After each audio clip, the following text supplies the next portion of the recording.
తాను సీఎం అయినప్పుడు జగన్ బచ్చాగాడని ఎద్దేవా చేశారు చంద్రబాబు. ఇప్పుడు తాను చేసిన అభివృద్ధిపై ప్రశ్నిస్తున్నాడు. వైసీపీ అధికారంలోకి వచ్చాక ఒక్క కంపెనీ కూడా తీసుకురాలేదని చంద్రబాబు విమర్శించారు. జాబ్ రావాలంటే బాబు రావాలన్నారు. జాబ్ క్యాలెండర్ విడుదల చేస్తానన్న జగన్ ఏమైందని ప్రశ్నించారు. తాను అధికారంలోకి రాగానే మెగా డిఎస్సీపై సంతకం చేస్తానన్నారు బాబు. ఎన్నికల ముందు ఏం చెప్పాడు? జాబ్ క్యాలెండర్ చెప్పాడా లేదా? మీకు చెప్పాడు, ఇచ్చాడా?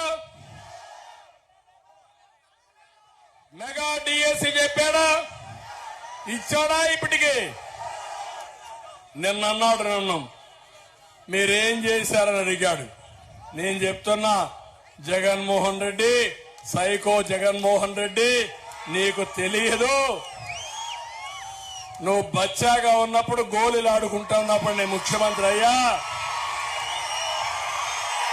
మీ నాన్న కంటే ముందే నేను ముఖ్యమంత్రి అయ్యా. ఒకసారి చరిత్ర తిరగరాయి. సమైక్య ఆంధ్రప్రదేశ్ లో గాని ఈ రాష్ట్రంలో గాని ఏదైనా అభివృద్ధి అయిందంటే అది తెలుగుదేశం హయాంలో ఉన్నా కాదా అని మిమ్మల్ని అడుగుతున్నా. 14 సంవత్సరాల ముఖ్యమంత్రిగా ఉంటే 8 సార్లు డిఎస్సీ పెట్టాను. మన నాయకుడు నందమూరి తారక రామారావు గారు 3 సార్లు పెట్టాడు. తెలుగుదేశం హయాంలో 11 సార్లు డిఎస్సీలు పెట్టాం.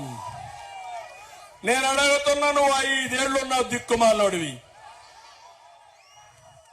ఎన్నిసార్లు డిఎస్సీలు పెట్టాడు తమ్ముళ్ళు? మళ్ళా ఊరూరు తిరిగి మా తమ్ముడు చెబుతున్నాడు, గుండు 0. ఎవరికైనా ఒక్కరికి ఉద్యోగాలు వచ్చాయా? 5 ఏళ్లు పరిపాలించిన వ్యక్తి నేను ఇది చేశానని చెప్పాలా లేదా? చేశాడు. ఏం చేశాడంటే వాలంటీర్ వ్యవస్థ పెట్టి 5,000 జీతం.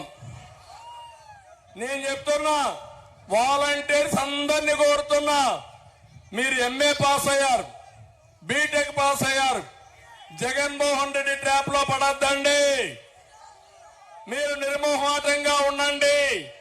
మీ అందరికి హామీ ఇస్తున్నా, మీ వ్యవస్థను నేను తీసేయనని మరొకసారి అందరికి హామీ ఇస్తున్నా.